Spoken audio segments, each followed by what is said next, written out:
낯을 피하여, 이런 제목으로 말씀 나누겠습니다. 우리는 어제 불순종하는 요나의 모습을 살폈습니다.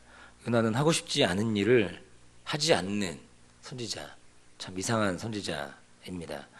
그러니까 요나와 같이 활동했던 동시대 선지자들을 본다면 이러한 요나의 태도가 더 이해하기 어려운 것을 우리가 알 수 있다는 것입니다.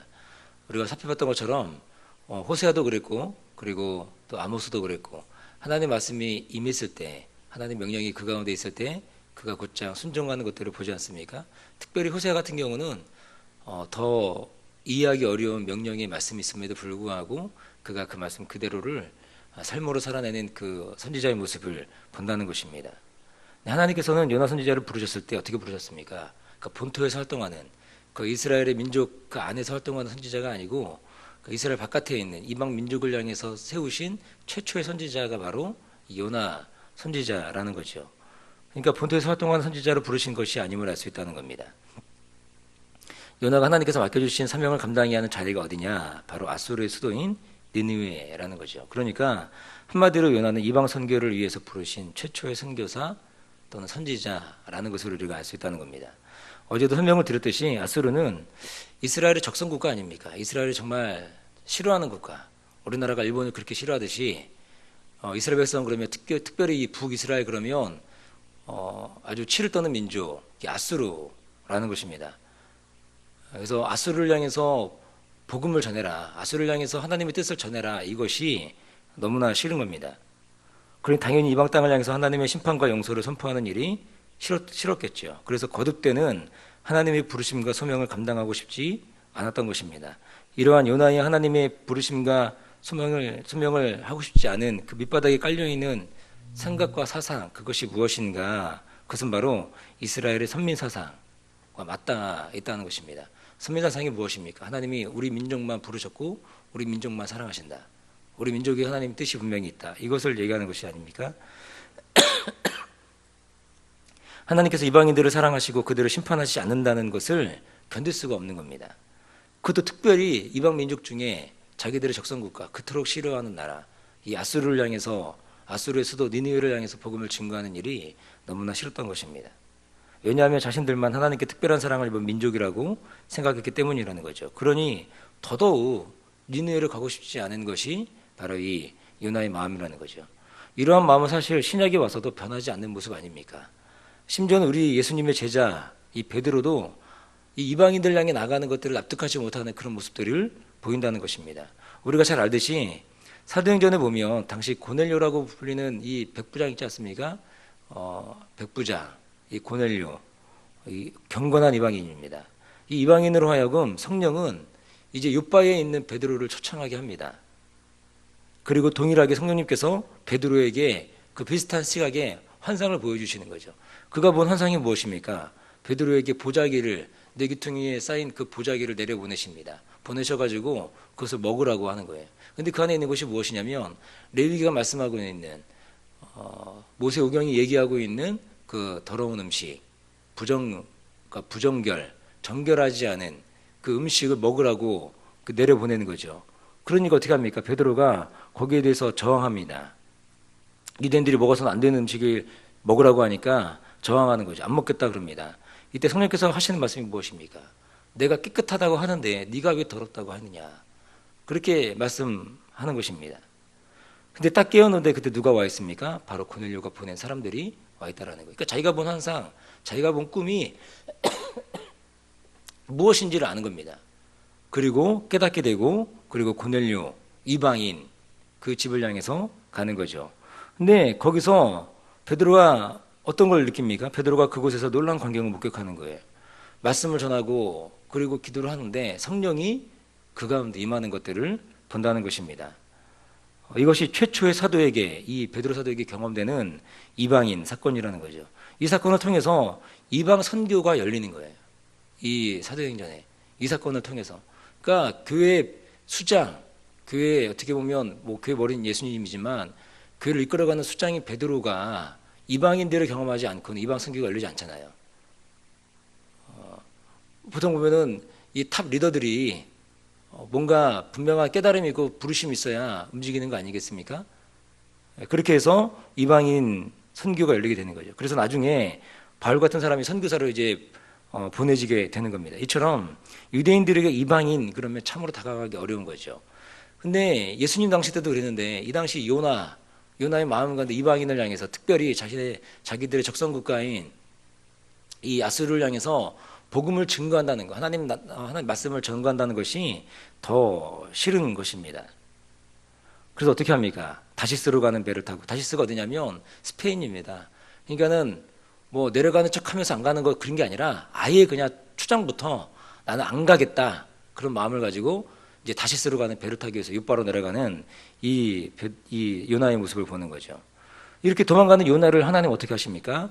오늘 본문 4절에 보니까 이렇게 얘기합니다. 여호와께서 대풍을 바다 위에 내리심에 바다 가운데 폭풍이 대작하여 배가 거의 깨지게 된지라 말씀하는 거죠. 하나님께서는 요나를 다시금 사명 앞에 세우기 위해서 바다에 폭풍을 내리십니다. 누가 한 사람 때문에요? 요나 한 사람 때문에. 우리 하나님 참으로 집요하시죠. 저 같으면 뭐 이렇게 시키고 그러면 안 한다 그러면 냅둘 것 같아요. 하지 마라. 그럴 것 같은데 우리 주님은 그렇게 안 하시는 거죠. 우리 하나님 끝까지 추격해서 사명을 감당케 한다는 것입니다. 이때 요나의 반응이라는 것이 어떤가라는 거죠. 오늘 이 요나의 반응을 좀 살펴보겠습니다. 오늘 요나는 배 밑층에 내려가서 아주 깊이 잠들었습니다. 그렇죠? 어떻게 이렇게 잠들 수 있을까 싶을 정도로 그러니까 하나님의 뜻, 하나님의 부르심을 아주 끝까지 외면하고 있는 이 요나의 어떻게 보면 완악함 이것들을 본다는 거죠. 오늘 본문 5절입니다. 어떻게 됩니까? 사공이 두려워하여 사람들이 다 두려워하는 겁니다. 이제 폭풍이 몰아치고 배가 깨지게 되니까 두려운 거죠. 그래서 각각 자기의 신들을 막 부릅니다. 그리고 또 한 가지 조치를 취하는데 이제 배에 있는 것들을 가볍게 하려고 거기에 있는 물건들을 다 바다에 던지는 거예요. 성경학자들이 얘기하기를 아마도 이제 이 배가 이 땅에서 떠난 지 얼마 안 됐을 거라고 이게 예상합니다. 왜냐하면 배를 돌려서 육지로 가려고 그랬거든요. 근데 그것도 안 되는 거죠. 그러니까 이 물건들을 다 던지고 있는 상황입니다. 그래서 요나 어떻습니까? 그런데도 불구하고 요나는 지금 배 밑바닥에 내려가가지고 깊은 잠을 자고 있다는 거죠. 하나님께서 지금 누굴 찾고 계신 거예요? 요나죠. 요나 찾고 있는데 요나는 하나님 자신을 찾고 있지만 여전히 하나님을 향해서 모른 척하고 있는 요나의 모습입니다. 배 안에 선원들이 모두 난리가 났습니다. 그래서 두려워서 각각 자기의 신들을 부르고 또 급기야 배 안에 물건 짐들을 버리고 그런데 요나는 잠들어 있는. 그러자 이제 어떻게 합니까? 선장이 나서는 거죠. 선장이 이제 자고 있는 요나를 깨웁니다. 뭐라 그럽니까? 일어나서 네 하나님께 구해라. 혹시 아느냐? 하나님 들으실지 그렇게 얘기하는 겁니다. 그런데도 불구하고 요나가 요지부동인 거죠. 요나가 지금 일어난 사태가 누구 때문인지 모릅니까? 아마도 이 풍랑이 일어나는 것이 바로 자기 때문인 것을 알 것입니다. 하나님의 얼굴을 피하여 다시스로 가려 하는 불순종 때문임을 요나는 알고 있을 거라는 것입니다. 그런데도 어떻게 하는 거예요? 배째라는 거죠. 나는 모른다. 나는 가고 싶지 않다. 그렇게 그런 모습을 보인다는 것입니다.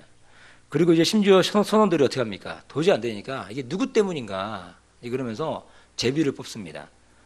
고대에 하나님의 뜻, 신의 뜻을 묻는 도구가 뭐냐? 그게 바로 제비 뽑기 아닙니까?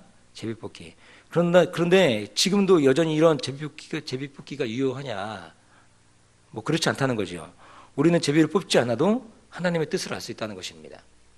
당신은 제비를 뽑아야 하나님을 알 수 있는 하나님의 어떤 계획과 뜻이 있는지 알 수 있는 상황이 있을 수 있잖아요. 근데 지금은 그렇지 않다는 거죠. 왜냐하면 우리 가운데 완전한 계시인 하나님의 뜻을 알 수 있는 뭘 주신 거예요? 성경을 주셨어요. 그 성경을 주셨기 때문에 우리가 굳이 뭐 제비뽑기를 하지 않아도 하나님의 뜻을 알 수 있다는 것입니다. 하여튼 그래서 제비뽑기를 해서 어떻게 됩니까? 누가 뽑히는 거예요? 요나가 뽑힌 거죠. 그래서 요나를 사람들 앞에 세우십니다. 하나님께서 이제 풍랑을 만나게 하시고 또 제비뽑기로 사람들 앞에 요나를 세우신 이유가 무엇입니까? 하나님이 심심해서 하나님의 그냥 뭐 어떻게 하든지 뭐 그냥 요나를 고통 먹이기 위해서 그런 겁니까? 그렇지 않죠. 하나님은 요나가 회개하고 다시금 자신의 길을 가도록 돌이켜 순종의 길, 사명자의 길을 가기를 원하신다는 것입니다.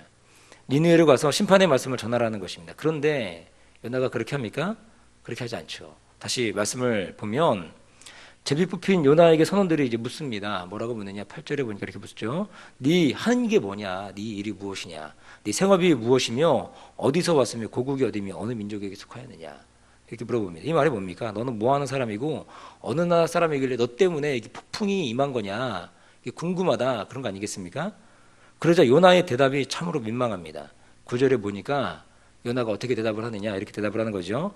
그가 대답하되 나는 히브리 사람이요 바다와 육지를 지으신 하늘의 하나님 야훼 여호와를 경외하는 자다. 그렇게 얘기하는 것입니다. 여기서 마지막에 어떻게 자신을 표현합니까? 여호와를 경외하는 자다. 그렇게 자기 자신을 얘기하고, 이게 진짜입니까? 여호와를 경외하는 사람 맞습니까? 첫째 하나님 낯을 피하여 도망가는 자가 하나님을 경외하는 자라고 얘기하고 있다는 겁니다. 우리도 그런 경우 많이 있잖아요. 어떤 경우 하나님 뜻을 알면에도 불구하고 피하여 도망가고 하나님 낯을 피하는데, 그런데 여전히 자기 자신은 의로운 사람인 줄 알고 있는, 착각하는 그런 어리석은 그런 모습이 있을 수 있다는 것입니다. 여기서 경외라는 히브리어 단어 뜻이 뭐냐면, 이게 단어가 야레라는 단어인데 이 뜻이 두려워하다라는 뜻을 가지고 있거든요. 이 요나가 여호와를 두려워하는 모습이 있습니까? 전혀 그렇지 않습니다. 심지어 나중에 보면 자신을 들어 바다에 던지라고 합니다. 이제 내일 살펴볼 건데, 자기를 들어 바다에 던져라. 끝까지 회개하지 않겠다는 거 아닙니까? 경외가 아니라 하나님을 아주 우습게 알고 있는 이 요나의 모습을 우리가 본다는 것입니다. 오히려 오늘 본문에 나오는 선원들이 하나님을 경외하고 있어요. 오히려 이 얘기를 들은 이 선원들이 하나님을 경외하는 모습을 10절에 보니까 이렇게 말하고 있죠. 자기가 여호와의 낯을 피함인 줄을 그들에게 고하였으므로 무리가 알고 심히 두려워했대요. 여기서 두려워하다 단어가 뭐냐면, 이 요나가 얘기하는 경외, 똑같은 이 아래라는 단어를 쓰고 있거든요. 히브리어로 보면. 그래서 네가 어찌하여 이렇게 행하느냐. 이 두려운 하나님 앞에, 경외해야 될 하나님 앞에 너의 해는 행동이 이게 무엇이냐. 그렇게 오히려 이 선원들이 요나를 향해서 책망하고 있는 그 모습을 본다는 것입니다. 요나가 자신의 상황을 설명하자 선원들이 심히 두려워하는 거죠. 그렇게 말씀하는 겁니다. 하나님의 행하심을 본 선원들은 하나님의 어미하심을 느끼는 것입니다. 그리고 곧장 하나님을 경외하는 거죠. 그러나 하나님을 안다고 하는 요나는 말로만 하나님을 경외하지 중심으로 하나님을 우습게 여기는 모습이라는 것입니다. 말로만 하나님을 경외하는 건 말로만. 그러나 그의 중심에, 그의 삶에는 하나님을 경외하는 표지가 없는 겁니다. 그 모습이 보이지 않는다는 것입니다. 혹시 우리 가운데도 그런 모습이 있지 않습니까? 그런 모습이 있다면 우리가 좀 돌이켜야 되겠죠. 사랑하는 성도 여러분, 사실 오늘 이 요나의 태도와 모습이 어쩌면 저 여러분의 모습이 아닐까 하는 두려움이 있습니다. 하나님에 대해서 너무나 익숙해 있고 또 매너리즘에 빠져 있고 하나님의 분명한 사인과 음성이 있음에도 불구하고, 또는 삶에 하나님의 분명한 이 부르심이 또 환경이 분명히 말해주고 있음에도 불구하고 여전히 깨닫지 못하는 우리들의 영적 무감각함이 아닐까 하는 것이죠. 또는 어떤 면에서 짐짓 알면서도 하나님의 뜻을 무시하고 살아가는 우리들의 삶의 태도, 이것이 바로 요나와 같은 모습이라는 것입니다. 우리가 어떤 순간 죄 가운데 있으면서도 죄의 달콤함에 짐짓 죄를 짓는 모습들, 그런 모습들이 있지 않습니까? 그럼에도 불구하고 전혀 회개치 않는 모습으로 살아가는 나의 모습은 없는가라는 것입니다. 오늘 요나를 보면서 우리가 호통을 치고, 요나를 호통치고 요나를 답답해하고 요나 이 멍청한 사람, 그렇게 얘기할 수 없다라는 겁니다. 왜요? 내가 요나이기 때문에.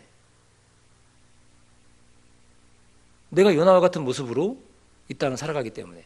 하나님을 경외한다고, 하나님 예배한다고 예배 자리에 앉아있지만 예배 자리 끝나고 나서 내 삶의 일상에 돌아가서 나의 살아가는 삶의 모습과 태도가 하나님을 전혀 경외하지 않는 그런 삶의 모습으로 살아가는 것이 나의 모습이라는 겁니다. 이 요나의 모습이 바로 나의 모습이기 때문이라는 거죠. 우리가 자신합니까? 사랑하는 여러분, 우리 가운데 시급한 것은 진정으로 하나님을 경외하는 태도입니다. 오늘 요나와 같이 말로만 하나님을 경외한다는 입술의 고백이 아닌 진정 삶으로 하나님 경외함을 드러낼 수 있는 일상의 믿음이 우리 가운데 필요한 줄로 믿습니다. 우리가 하나님을 경외하는 마음만 회복되어도 우리는 지금과 같은 인생을 살지 않을 것입니다. 부디 하나님을 경외하는 마음이 흔들리지 않고, 그리고 그 마음이 퇴색하지 않고 온전히 하나님을 경외하는 그런 삶으로 살아가는 저 여러분 되시기를 주님의 이름으로 축원드립니다. 기도하겠습니다. 좋으신 아버지 하나님,